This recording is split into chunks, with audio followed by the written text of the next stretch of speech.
I look at my hands now as I grip this steering wheel. They are clean hands, straight fingers, flexible joints, skin without deep scars. I am 38 years old, and when I wake up in the morning, my back doesn't crack like a dry branch snapping in half. I can remember the name of my third-grade teacher. I can remember where I left my car keys 5 minutes ago. For most people, this is just normality, the basics of human existence. But for me, Josh Mitchell, son of the legendary Chicago Bears linebacker, the Iron Hammer, this is not normality. This is a miracle. It is a gift my father gave me, not by teaching me how to play, but by begging me, with tears in his swollen eyes, to never set foot on a professional field. Everyone thinks that growing up as the son of a league legend is living in a golden fairy tale. And for the first 15 years of my life, I believed that lie. How could I not? My last name opened doors that didn't even exist for others. In Chicago, at the height of the 80s, my father wasn't a man, he was a divinity. I remember walking with him through the icy streets of the Windy City and seeing grown men, construction workers with calloused hands, tremble as they asked for an autograph. I saw respect, fear, and worship in their eyes. I grew up seeing Soldier Field as my backyard. The smell of freshly cut grass, the sharp odor of liniment in the locker room, the deafening sound of 60,000 people shouting our family name. That was my lullaby. Naturally, I wanted to be him. More than that, I was programmed to be version 2.0 of him. In high school, I was a phenomenon. I had his height, broad shoulders, the same muscular explosion that made scouts drool. In my senior year, I didn't run. I floated over the field, plowing through boys who looked like they were made of cardboard. Letters from universities arrived in mailbags: Ohio State, Michigan, Alabama, Notre Dame. Everyone wanted the little Hammer. Coaches came to dinner at our house, praising my mother's cooking, smiling with all their teeth, promising I'd start my freshman year, that the road to the professional league was paved with gold. But there was a shadow in that bright picture.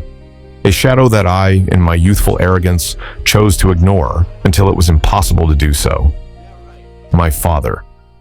While the world celebrated my future, he grew quieter and quieter. He didn't come to my games.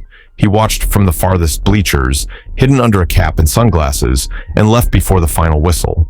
At home, when I showed him newspaper clippings calling me the future of the franchise, he would just look at the paper with an empty, almost sad expression and go to the garage. The explosion happened on a Tuesday night in November of 1999. I had just received the formal full scholarship offer from Ohio State University. It was the dream, one of the greatest powers in college football. I placed the letter on the dining table, finally expecting his approval, expecting the old lion to roar with pride for his cub. He was sitting in the recliner, that old brown leather chair, molded exactly to the shape of his deformed body. He held a glass of whiskey with both hands, because one alone shook too much to bring the liquid to his mouth without spilling. He looked at the letter, then looked at me. "You're not going to sign that, Josh," he said. His voice was low, hoarse, a sound that seemed to come from a chest full of gravel. I laughed. I thought it was a joke. "What do you mean I'm not going to sign it? It's Ohio State, Dad. It's the direct path to the draft. In 3 years, I'll be playing on Sundays, just like you." "You won't," he repeated, and this time, he slammed the glass down on the side table so hard the glass cracked. "I won't allow it. You'll go to college, yes. You'll study architecture or law or art history, I don't care. But you will never put that helmet on again." The anger that rose up my neck was hot and immediate. I was 18 years old. I thought I knew everything. I stood up and shouted. I shouted that he was jealous. Yes, I said it. I looked into the eyes of the man who raised me and said, "You don't want me to play because you know I'll be better than you. You want to be the only legend in this house. You're selfish." The silence that followed that sentence was the heaviest thing I have ever felt. My mother came out of the kitchen crying. My father didn't shout. He didn't get up to hit me. He just sighed, a long, painful sound, as if the air were leaking out of a punctured tire. "Come with me," he said. He stood up. The process of standing took 30 seconds. He had to rock his body back and forth to gain momentum, groaning softly with each movement. He He limped down the hallway, dragging his left leg, the one that had been through 5 surgeries. He took me to his office, a room that was always locked. I thought that was where he kept his most precious trophies, the Super Bowl tapes, the memories of glory. He turned on the light. There were no trophies. The walls were bare. There was only a gray metal filing cabinet and a desk covered with disorganized papers. He opened the top drawer and pulled out a thick folder, throwing it against my chest. "Open it," he ordered. I opened it.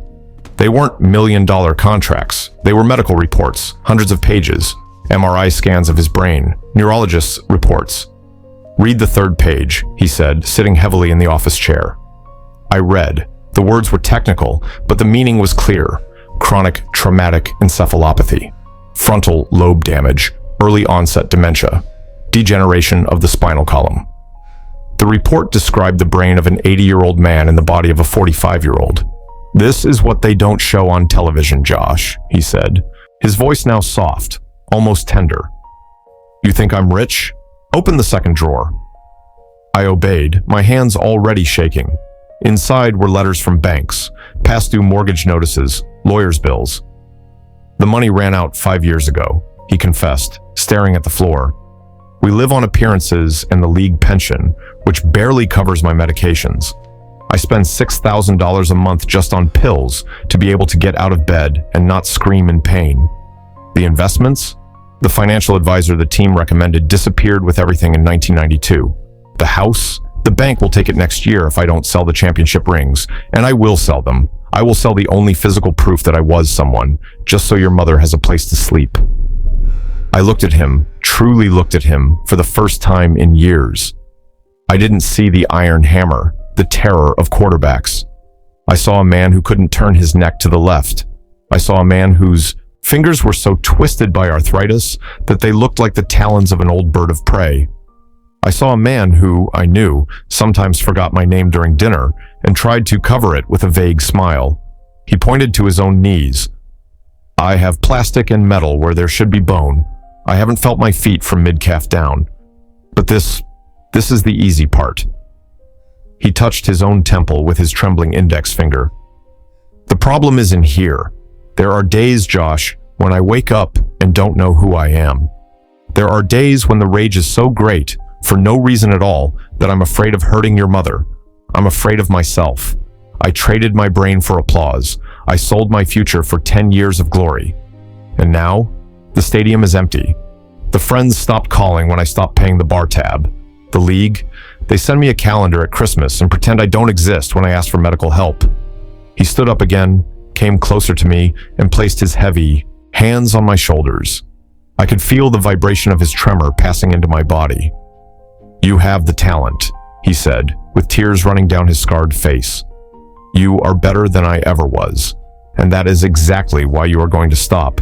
Because if you enter that meat grinder, they will chew you up and spit out the pulp when you're 30. They will give you money, yes, but they will take your soul. They will take your mind. I don't want my son visiting me in a psychiatric clinic 20 years from now. I want my son to be able to hold his own children without dropping them, because his hands don't obey him. Break the cycle, Josh. Be the man I couldn't be. Be a whole man." That night, I didn't sleep. I stayed in my room listening to the sounds of the house. I heard my father groaning in pain in the next room, the muffled sound of him vomiting the painkillers his stomach could no longer tolerate. I heard my mother crying softly, trying to comfort him. For the first time, I didn't hear glory. I heard the cost. The next day, I went to the high school coach's office. The Ohio State scout was there, with a golden pen in his hand and a wide smile. I thanked him. I shook his hand. And I said no. The entire city called me a coward. My friends said I was crazy. The local paper wrote a column saying I had thrown away a winning lottery ticket. My father? He said nothing. But when I told him, I saw his shoulders relax for the first time in years. 3 years later, my father died. It wasn't heroic. It wasn't on the field. He had a massive heart attack caused by a mix of painkillers and chronic stress that his body could no longer endure. He was 50 years old, but the coroner said the body looked 80. At the funeral, former teammates showed up, big men, limping, with vacant stares, telling stories of past wars. They talked about the plays, the titles, the hits. But I looked at them and only saw the future I had escaped. Today, I am an architect. I design houses where families can live in safety. I don't have millions of dollars in the bank. I drive a modest car. No one asks for my autograph on the street. But yesterday, Sunday afternoon, I took my 5-year-old son to the park. I ran with him across the grass for 2 hours. I rolled in the grass. I threw him into the air and caught him again, firmly, safely. When we got home, I sat on the couch, with no ice on my knees, no ringing in my ears, no fog in my mind. I picked up an old photo of my father, the one where he's lifting the Super Bowl trophy, shouting like a conqueror, and then I looked at my simple, quiet, painless life. I don't have the championship ring, but I have my life. My father was a Chicago Bears legend, but the greatest game he ever won wasn't against the Green Bay Packers on a snowy day. His greatest victory was that Tuesday night in the kitchen when he killed his son's dream to save the man's life. Thanks, Saji, you, Dad, for forbidding me to be you.